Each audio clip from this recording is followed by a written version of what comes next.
Hi, this is Jenny and our new ukulele assistant Daniela, and we are here to show you Ah Poor Bird. This is a slow, sad song. So we're going to just do a strum to Ah Poor Bird, and partly because when the melody goes up, it goes really high.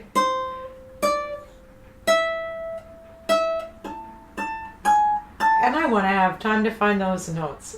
These arrangements are intended to create a ukulele orchestra type of arrangement, so you can have one person who's strumming all downs fairly simply, and another person who might be doing a more complicated pattern. People can sing or not sing as it strikes them, and you can have a verse in there where you have the melody being played. It's very beautiful with two ukuleles, so we hope you enjoy it.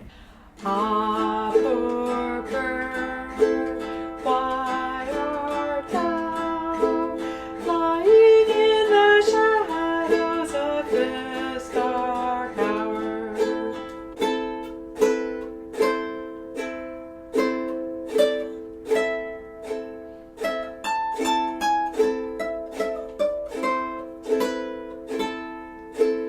Ah, poor bird, why art thou lying in the shadows of this dark hour? Hope you enjoyed this song, and if you did, be sure to like us. You can also visit our website, Ukuleleo, where you can get lots more free stuff. You can go to Amazon, purchase a book, purchase a DVD to teach you how to play better. And I hope you enjoy these arrangements and figuring out how to have more than one person play and have people do different things. Thanks so much.